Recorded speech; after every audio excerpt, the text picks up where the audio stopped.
Is there a change there? Okay, looks like we have all the committee members here, so I'll call this February Executive Finance Committee meeting to order at 8:32. I can certify that open meeting law requirements have been met. You have an amended agenda in front of you with 17 items on it. Move to approve the agenda, amended agenda. Okay. Second.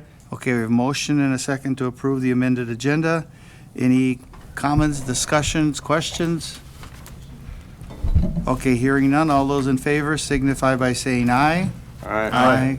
Opposed, same sign. Okay, when we got the packet with our regular agenda, there was a copy of the minutes of the previous meeting. Move to approve. Okay, a motion to approve. Second. And we have a second. Does anybody have any corrections or changes to those minutes? Okay, hearing none. All those in favor of adopting the minutes of the previous meeting signify by saying aye. Aye. Opposed, same sign. Okay, if anyone is watching this meeting virtually, we do now have a public comment period. If you would like to comment, the number is 715-538-1770. Please feel free to give us a call if you have a question or a comment on anything.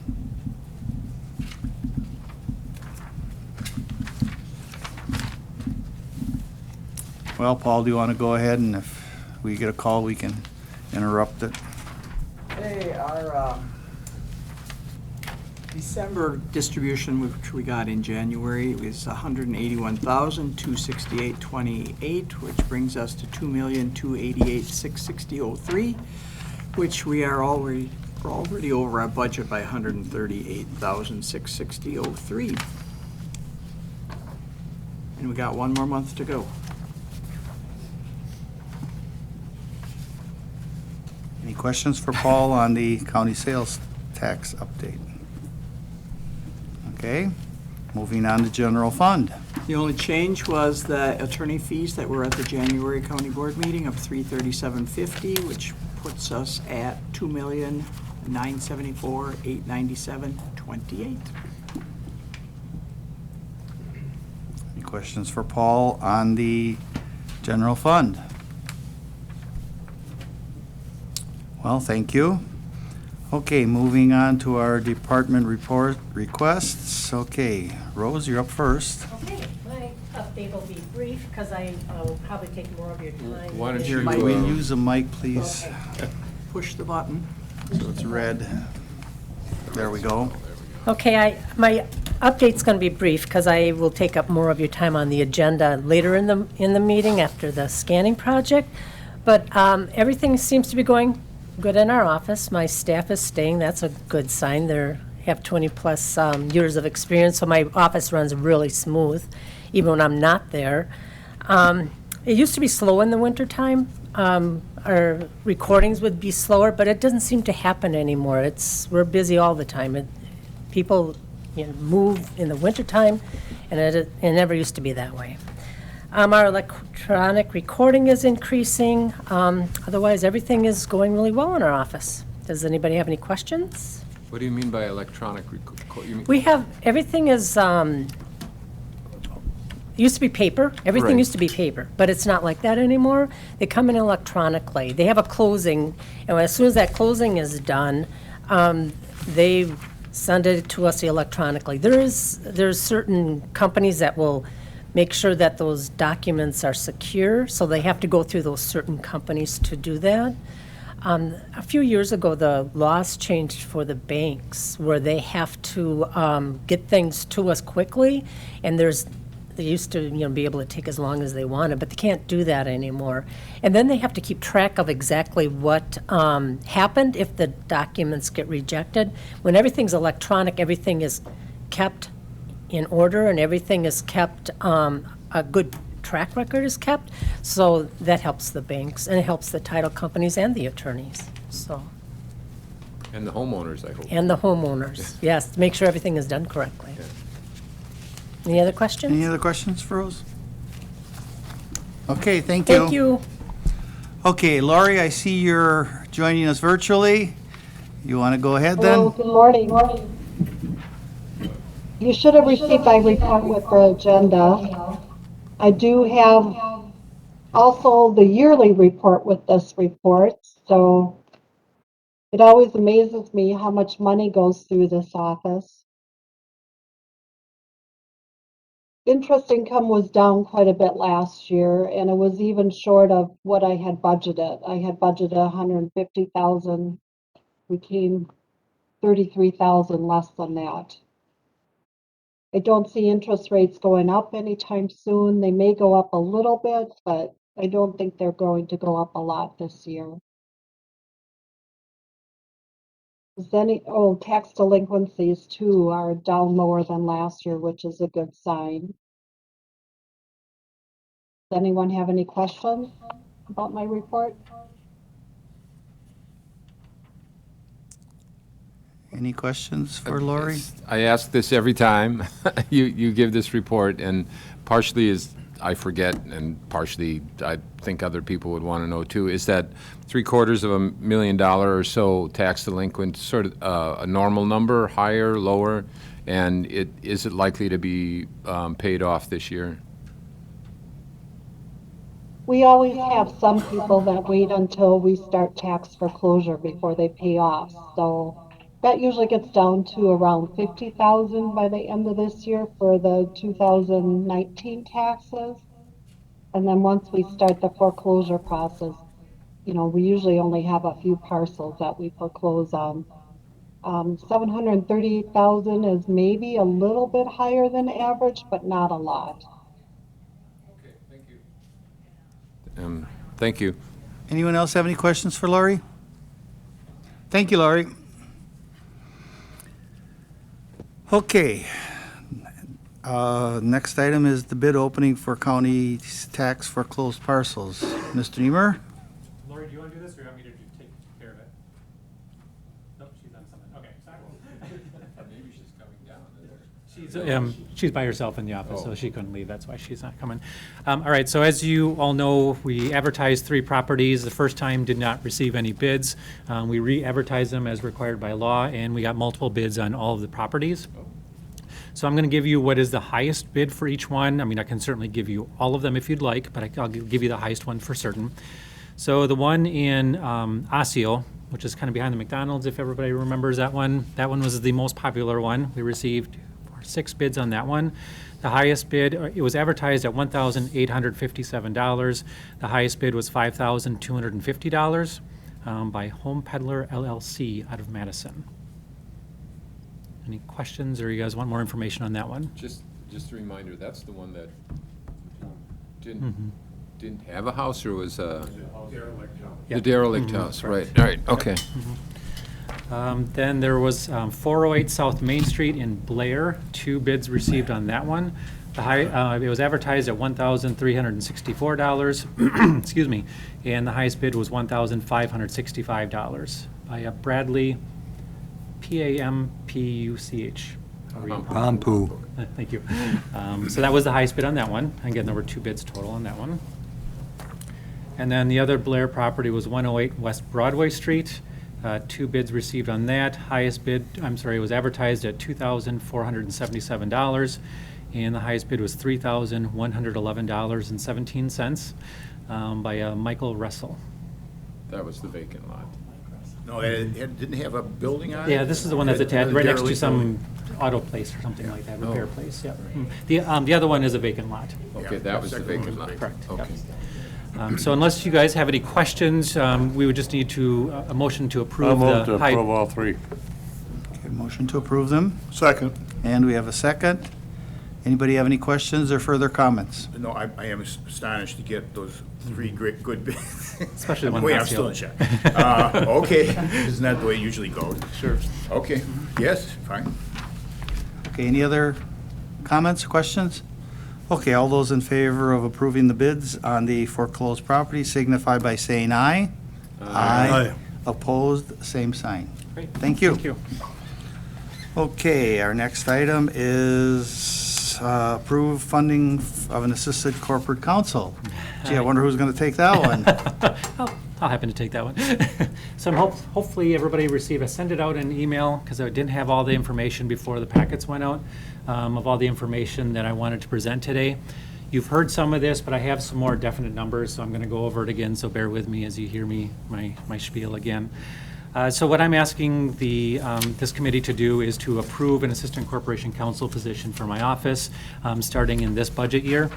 I went to personnel bargaining in January, and it was approved there, but that's the position. I don't have any funding for it at this point in time, and need to move forward.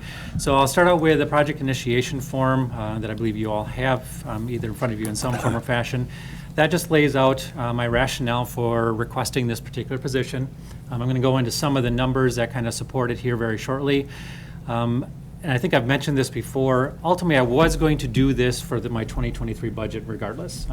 I just, for a number of reasons that I'll go over as we go through this, I moved it up to start it sooner rather than later. I tried a couple other things, as I think you all know. I tried a part-time legal assistant, and then I tried contracted counsel, which I'm still utilizing at this point in time. Things aren't working as well with those alternative options as I'd like them to be, and that's even within conversations with other departments as well. No offense to the contracted counsel, she's doing an excellent job. It's not as smooth as we'd like to see it. So for those reasons, I'm moving forward with asking for this position now. Couple rationales for why I'm doing this. Notes. There's a couple areas that my office has seen a significant increase in. One of them is in the guardianship protective placement area. I kind of mentioned this the last time I was here, but I have some more concrete numbers. Let me just bring those up. So with the guardianship protective placement, that's obviously anybody who is deemed incompetent, and so the county handles those cases, and we file them through the Human Services Department. Over the years, those cases have been up, but going back and forth. This last year, in 2021, we had 36 new cases, and that's relevant because there's more than just the new cases number that's relevant here. So we had 36 new cases last year compared to 24 the previous 2 years, just as a comparison, and 29 prior to that. So I say they're new cases because once a person is on guardianship or protective placement, there are annual reviews that we have to do, particularly for protective placements. So those are also cases that my office handles, but the number of cases continues to increase. And considering the demographics of the population, we expect those numbers to continue to increase. The other piece of that is placements are becoming extremely difficult to find. It requires more time by both the department as well as my office we don't actually find the location for the places for these individuals to go. Home agencies do that, but we have to make sure that they are done in a timely manner, and if they're not, we have to have conference calls, and we do Zoom meetings, and we have court reviews to make sure that we're doing everything that's in compliance with the law and not violating their rights. So those cases are taking longer periods of time simply because there is more that is involved, particularly with the placements. Again, looking at those cases and continuing to increase considering the demographics. The other area is the mental health cases, which I refer to as the 51 cases. In 2021, there were 61 new cases. Again, I use that because I'm going to go over some more information on that. Comparing the last couple of years, last year there were 62, 59, and 57 in the last several years. That just gives you an idea as to what the number of cases are. But the new cases portion of it isn't necessarily the most telling portion.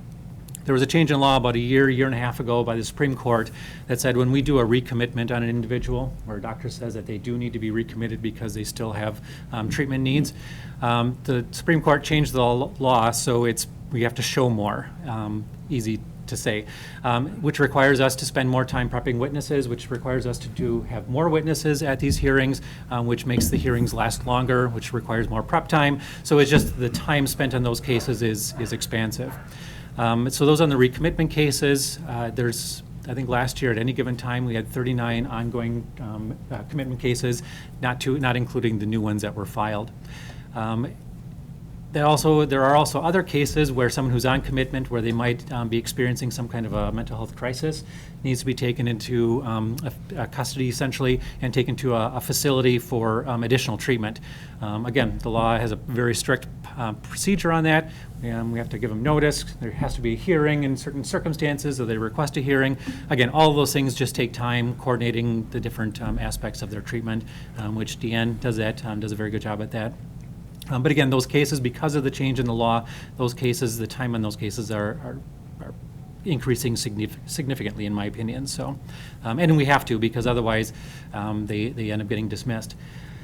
The other thing, and I mentioned this last time I was here, the Public Defender's Office has chosen the recommitment process to be their new area of attack. So I am now on my... fairly harsh. They are. Well, I'm on my fifth appeal in 2 years, and the first 3 years I was here, I had 0. And so it's across the state. It's not just in Trempealeau County. So, and those are very time intensive, and I'm in the process of doing 2 appellate briefs as we speak. Very strict time frames. So it's something that just takes a lot of time to do.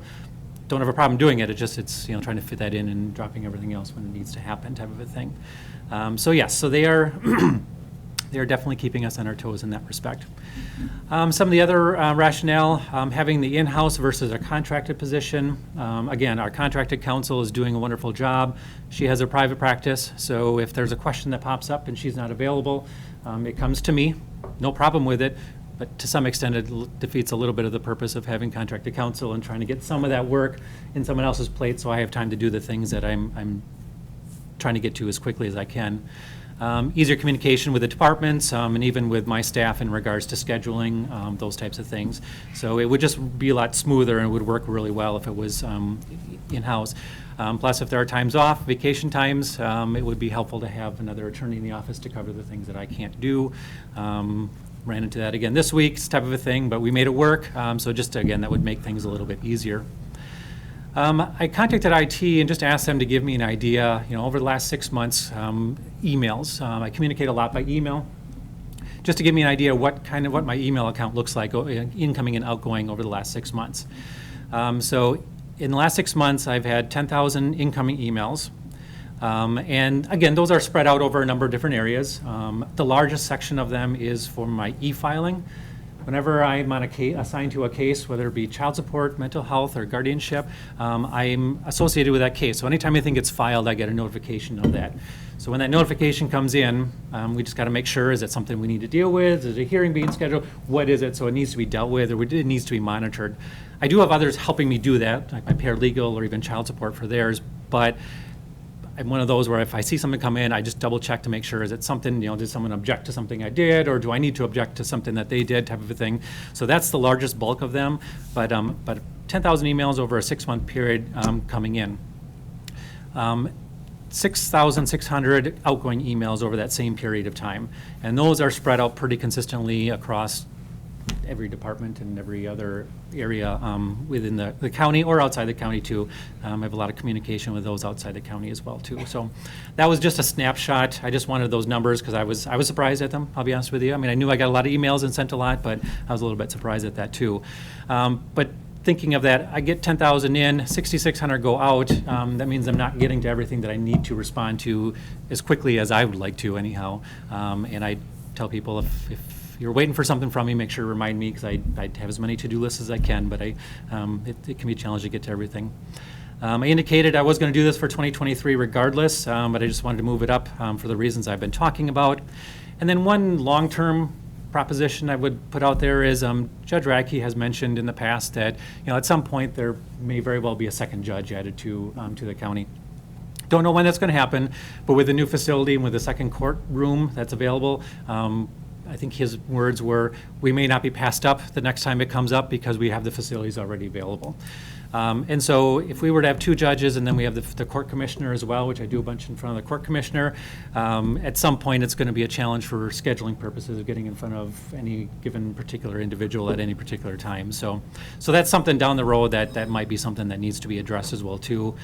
So that's a consideration. So those are kind of my rationales. I know a lot of it comes down to money. And so the Yes, exactly. So the attachment to the project initiation form, I tried to set it out as best as I could. So taking what I would say would be an average, let me back up.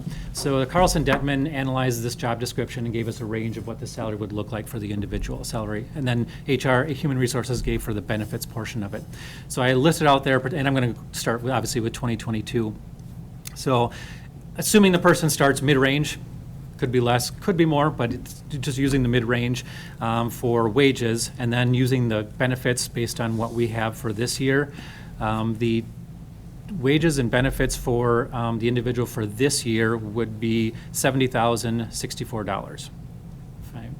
Yes, for the remainder of the year. This is starting May 1st. So I calculated beginning May 1st, because reality is recruitment purposes, by the time we get through the whole process, that probably would be a rough time frame that we would start. What's the number again, Rick? $70,064. That's not your resolution, but And I'll explain that in a moment. So that number I come at, if you look on the attachment, under the request for 2022 budget, the last bullet point there, this is the numbers that I'm using right there. So there's the $70,064. I have a budget every year I have a budget for contracted counsel for who I utilize now. It's $18,000. Thinking that by the time this were to happen, I would still have $17,000 left over in that line item, which I could use to apply towards this person's salary and benefits. And then I had $8,790 left over from last year's budget that, if this is approved, I would be requesting that this be carried over to use towards this salary as well. So bottom line is, for 2022, I would need $44,000 in order to cover the position, okay? I use that same rationale that I just explained to you for the years going forward. Obviously, the number is higher because it's for a full year, but that $18,000, I mean, I would be asking for that every year anyhow, so that's in my budget right now, so I deducted that from so the net request would be that each year going forward, just to give you a projection of what I'm looking at moving forward. So then, and Timmy brought up a good point, so I'm going to bring up the resolution. the resolution comes to about 43,571, but it's based on a May 1 hire. Correct, yes. All these numbers are based on a May 1 hire calculation, and the reason of the 44,000 is, so that the actual number, I rounded, just because the numbers are. Okay, 400 now. Yep. Okay. But then, if these other numbers, for example, if the 8790 gets carried forward from last year, that would be a deduction. I have that 18,000, so that is what brought the total number down to the 44, and then it's split up between the amounts. So I think my total dollar amount was just over 44, but my paralegal was on leave for a period of time, so I have some wages that are probably saved up there as well too. So that's why I rounded down in that respect. So hopefully the numbers all add up to, if that's what you're asking, I'm hoping the numbers all Well, I didn't do all the you may have made so many calculations, Sure. I couldn't keep up with them. Sure. I'm just looking for at least an approximate initial cost. Yes. What you've given us, it's about $44,000. $44,000, correct, yep. I do have a workstation already set up in my office. There are some options that we might explore with that, but there wouldn't be a cost associated with that because I already have a workstation set up in my office from when we created the position of a part-time legal assistant. So, and then the CLE stuff that I have very confident that what I have budgeted for already will cover both myself and the assistant corp counsel. Part of the reason is, continuing legal education. Sorry, thank you for doing that.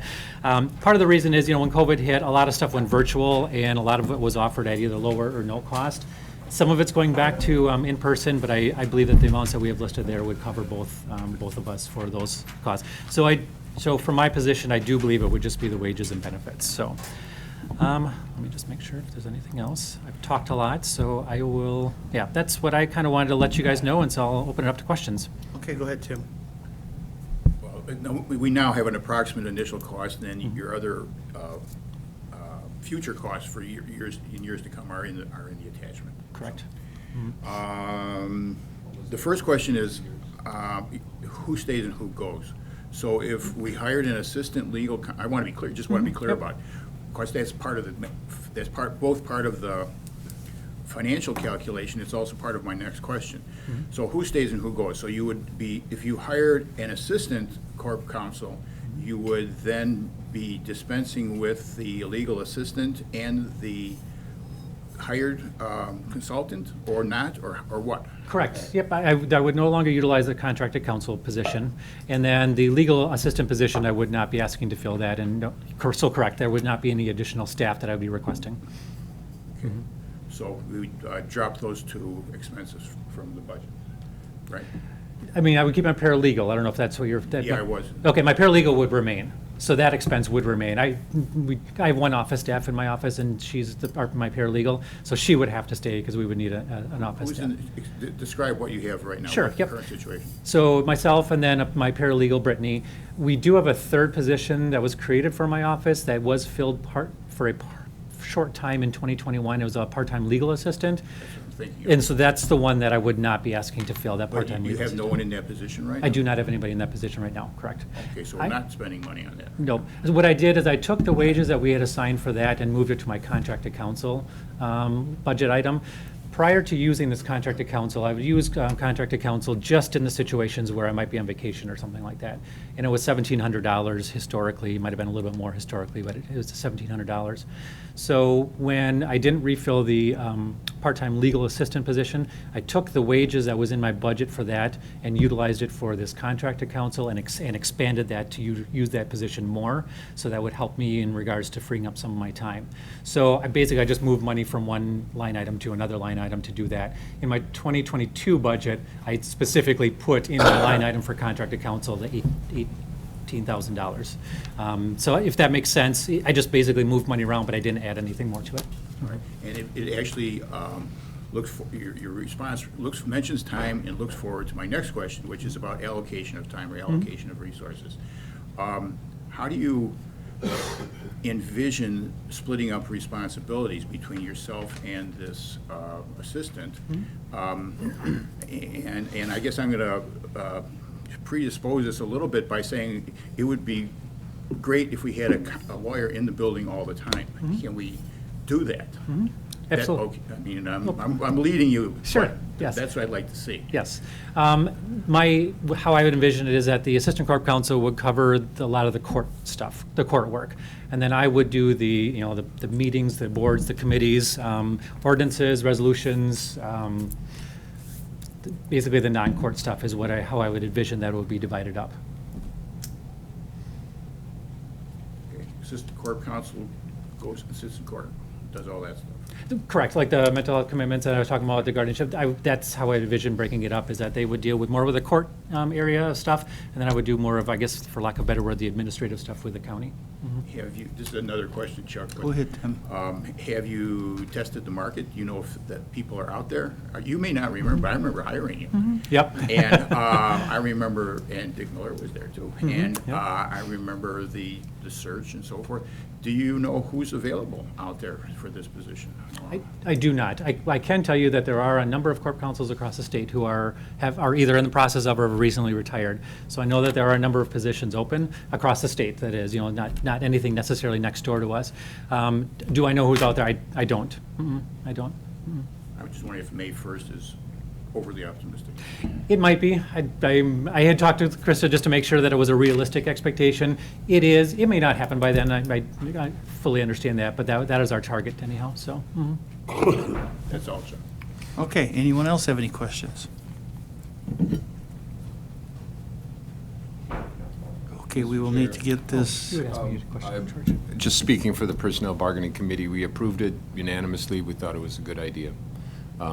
This second time I've heard this presentation, and Krista, are you here to answer any questions related to this, or are you here for something else? I sure can. I am here for agenda item number 12, but Oh, okay. to answer any questions.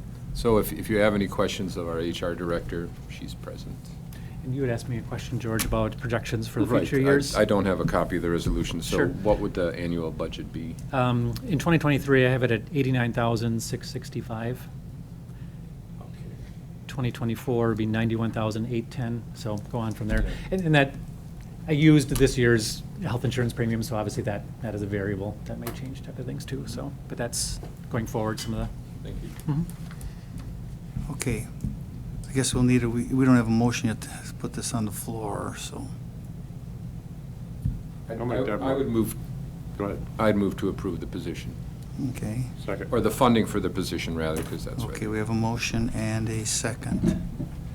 Does anyone else have any questions for Rick? Just going to clarify, this is, the position's been approved, this is the funding for this year, correct? Correct, yes. And it still has to go to full county board yet. Full so, county yep. board, yes. Correct. Any other comments or questions? Okay, hearing none, all those in favor signify by saying aye. Aye. Opposed, same sign. Okay, it's approved. And Paul, you'll get that on the county board agenda? Did you send it to me? I did, yes. Yep. My emails. Oh, gotcha. Nope, no problem. Yep. Do we have a copy to sign, Paul, or? He does it in his email, but he has it, but it was sent Oh. late on Friday, so I was waiting for some numbers to come in, so. Okay, okay, I so we, should comment that, yeah, we were working pretty close on figuring out how much he was gonna have left over in his Right. 21 okay. budget. Exactly. So we can always sign that before the meeting, the county board meeting. Thank you Oh, very much, appreciate it. Thank you. Mhm. Okay, moving on to our next item, Resource Outreach Center has Sally Miller, but I don't see Sally. So who's gonna take the lead on that? Yes. We have a different idea with, or a similar idea with opioid funding, but it's not Sally, so I can't speak for her. Okay, Carry it forward. pardon me, we'll move it on, carry it to the next month's meeting. Okay. Okay, nothing then for the Resource Outreach Center. Okay, number 12 then, discussion action regarding elected officials' wages. And who's gonna take the lead on that? Krista? Okay, 10% reduction across the board, Just, yeah, 10, did you say 10? I thought we Yeah. agreed on 17. Nothing but clowns in this room, right? Got a new position to fill now. so- Right. Right. I get We mine need some somewhere. money. Rick will be available and working closely with you, I'm sure. Yes. Thank you. You're welcome. If you feel more comfortable, you could also come up here too. I can, if you'd like. George, what did, across the county as a whole, what did wages go up as a result of the wage study? About $400,000. No, I mean, as a percentage? What that was? Well, We're looking at- we agreed that there would be at least a 2% raise. Others, after the study, but Krista would be better prepared to answer that. I can give you the, I mean, big round number is like I'll ask Krista. 450,000. Yeah.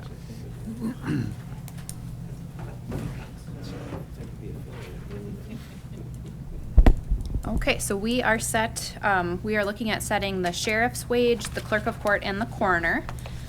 So this will be for 2023, 24, 25, and 26. So the handout that I have presented to you, I've just got a few different numbers for your consideration. Of course, we can play with those if you'd like. I have my laptop here, I can kind of plug them in. So the first number you'll see there is the 2022 rate for all three positions. I also have their second in command, so the chief deputy for the sheriff and the deputy for the clerk of court. You'll see where their midpoint, min, and their max ranges are. And I also get a survey from Carlson Detman.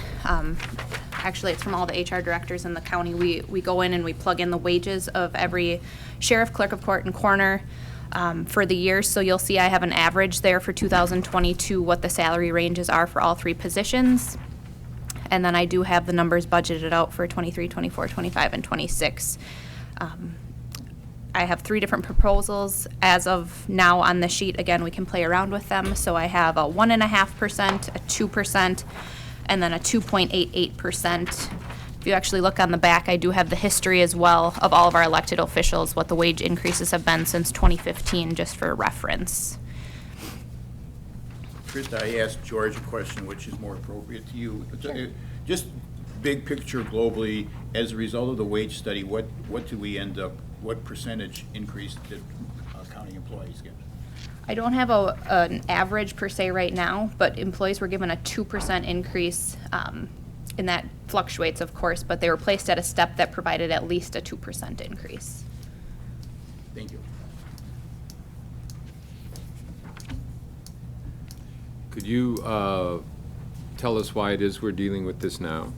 Yes, so these three positions are up for re-election for next year, so elections will be held in November.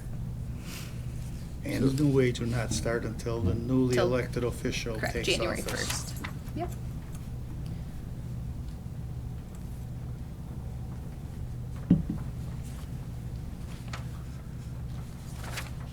A lot to digest here. It is, yes.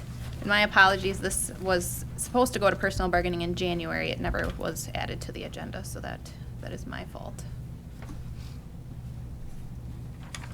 So it looks like 2% has been kind of the norm the last couple of The years. last few, yep. Our county clerk, treasurer, and register of deeds did receive a 2.88% increase the last go-around, so that's why I included that as option number 3. Chuck, can I comment? Go ahead, Tim. I'm throwing this out to the committee. There's many ways of looking at this. You can look at every one of these numbers, and I back away and I look at it and I say, well, do we want to make the wage proposal the same as the general wage proposal for all the county employees, or do we want to make it a little less, or do we want to make it a little more? And of course, that's what Krista's numbers really reflect that. She's got a middle position at 2%, and a somewhat lower position at 1.8, and a somewhat higher position, financial position, at 2.9. So the question that's running through my mind is, which of the 3 choices should we select? That's not telling anybody what to do. So this would take into account cost of living increase, what that a lot of people get.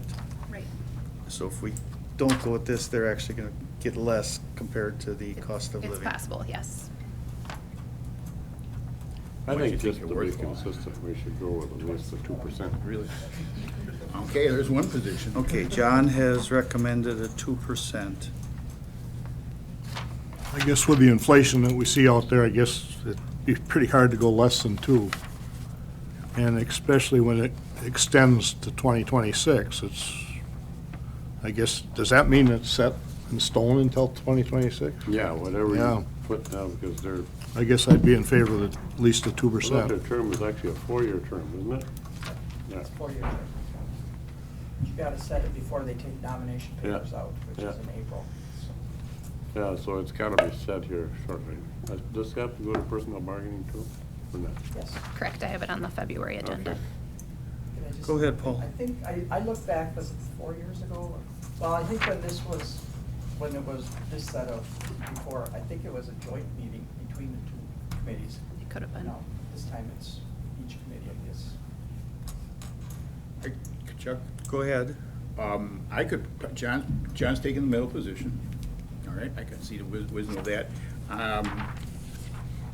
Now that I've had 3 minutes to think about this, I think the highest position would be both an incentive and a pat on the back to these people in these positions. It really wouldn't cost a heck of a lot more money.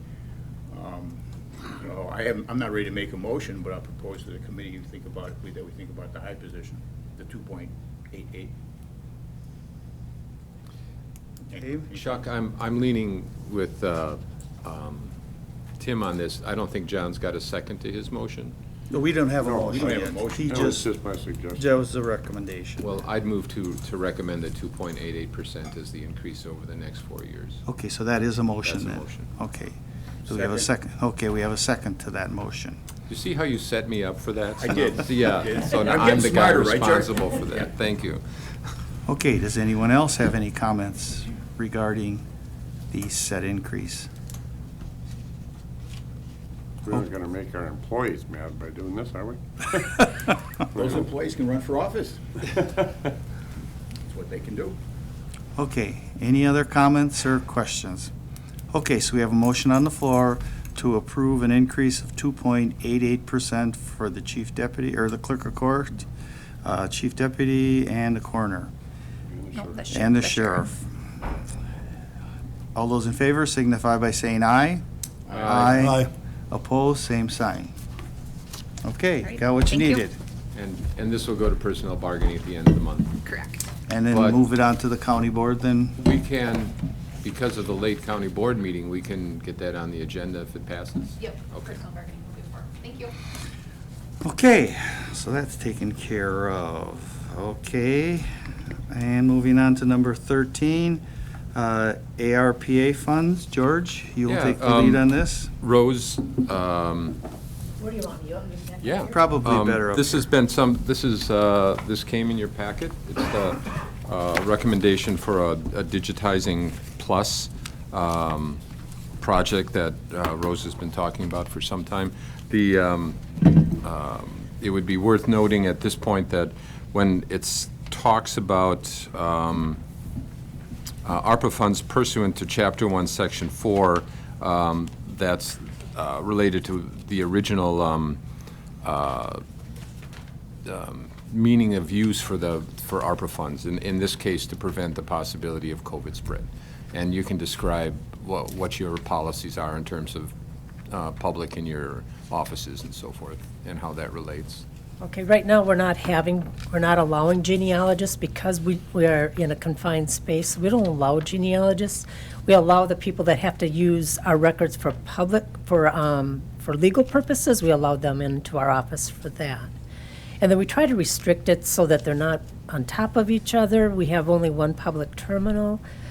So generally, we can help everybody at the counter without having them go into the public portion. So, but this is more of the documentation. This is more for the genealogists that want to come in our office.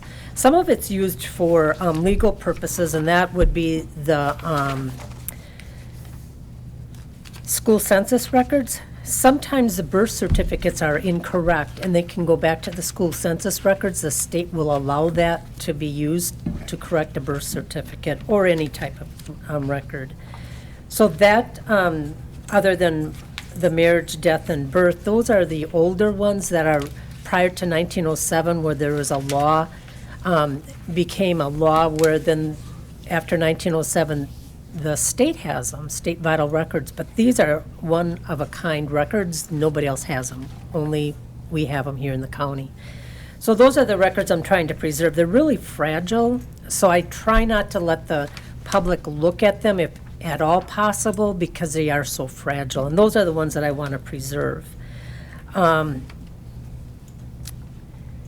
the grantor-grantee books, what those are the abstractors, attorneys, and the legal purposes. They need those.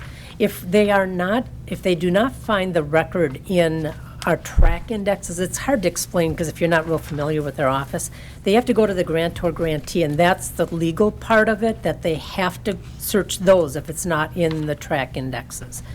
So that's why I put the grantor-grantee and books in there. So that's the scanning part of it. Does anybody have any questions about the scanning part of it? The number figure for that was, The number figure for that media conversion, that very first one, is $84,924.82. Right. So around $85,000. That's just the scanning portion of it. Does this mean you can get rid of all them old books then when you're? Well, you really technically can't get rid of them, but they're not old books. Some of them are just paper form. Some of those old ones are just in paper form, and they're in the back. I don't know, John, if you've been in our office, in the back, there's those grief files, and they're all loose leaf. So that's why we don't let anybody go in them, because you get one out of order, you're never going to find it. So we have to stand right next to them to do that. So those are the things that it'll probably fit under that congregation of public spaces, because we have to stand there and watch them so that they aren't ruining the document, plus not putting it back where it doesn't belong, because then we'll never find it. So that's the media conversion. And then all of the documents presently that are coming in would be included in this also.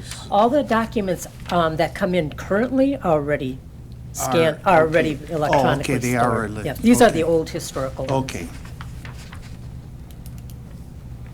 Any other questions? Any other questions for Rose?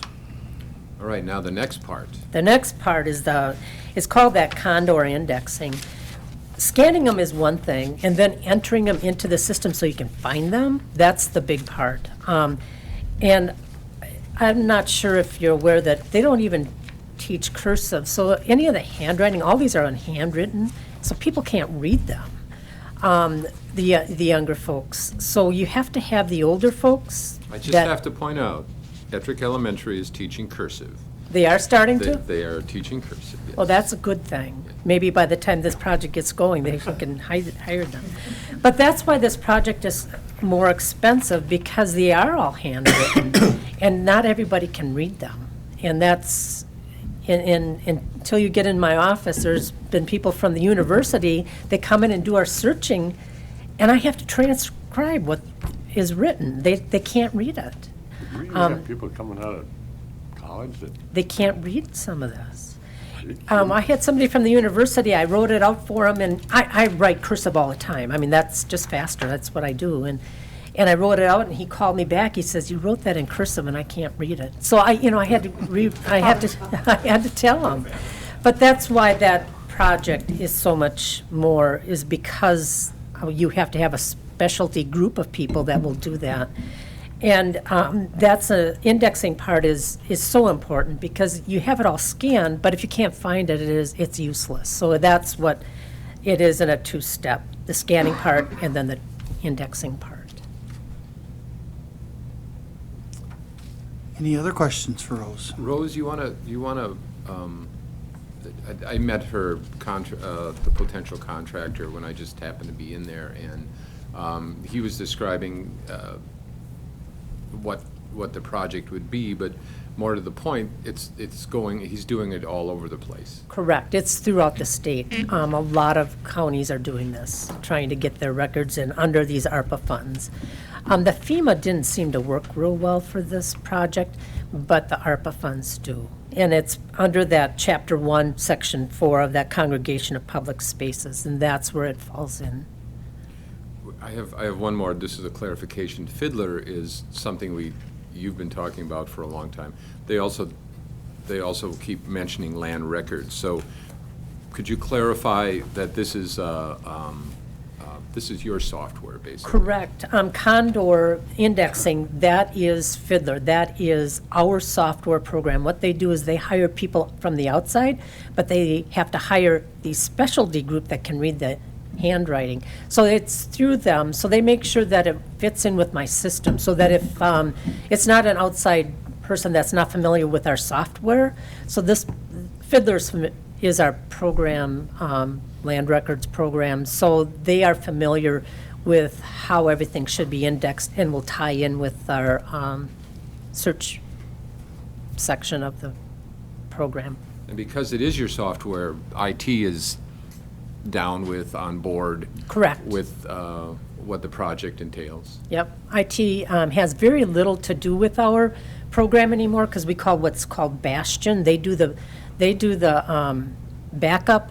So once they had those where IT has problems with what am I trying to say, where they're trying to hack into our systems, we went with our company, the land records company, so that limits that possibility of that happening. Any other questions for Rose?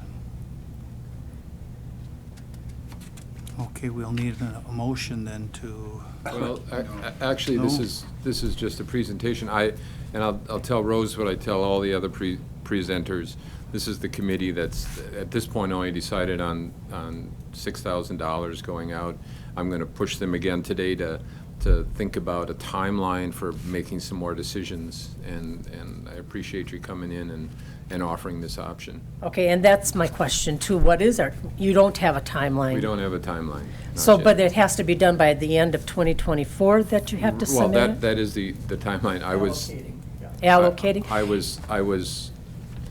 I noticed in the most recent Counties magazine that the advice from one of the staff members or legal person was, don't rush it, which is great, because we don't like Right. to rush things anyway, but giving us permission not to rush even more is maybe not a good thing, but, yes. And that is We'll- one of the reasons why I went with Condor too with the indexing. We only have till 2026 to get that done.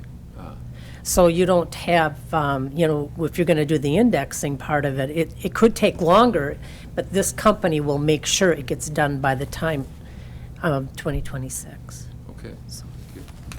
Okay, Okay, thank you so thank you. much. Chuck, could I make one comment on this? Go ahead. ARPA funding, before we move off to something else.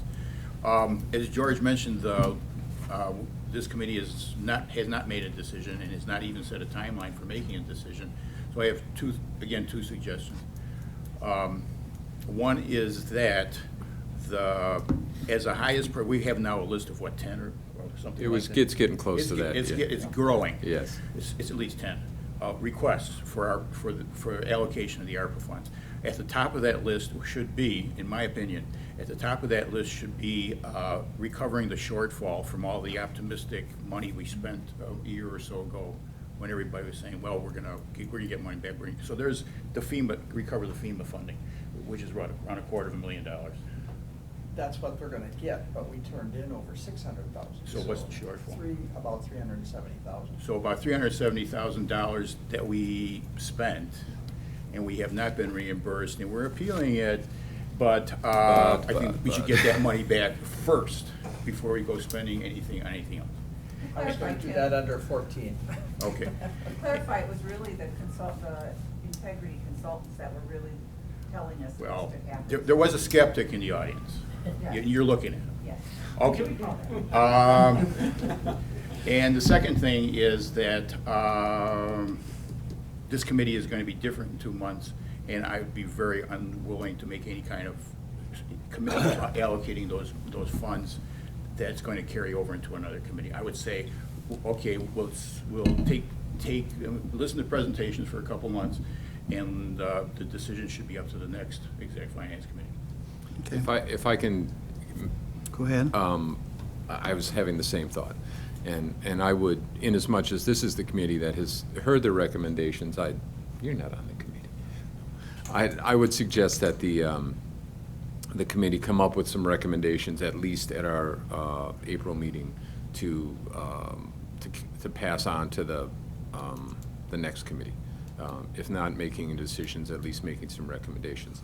And I would also point out that, and this was brought up at the county board in the presentation from the Samuels Group, our budget, and it was mentioned a couple of times as well in this committee, our budget for the Justice Center project is now $4.4 million over budgets. No, it isn't. It wasn't? Wasn't that the number? It wasn't that much. It's not, if we haven't, Dan, you want to step in and help me here? It's not over budget. It's projected to, we are not over budget But the currently. contracts have not been allocated Right. yet. The Right. property committee has not made that, so you cannot say that the project is over budget.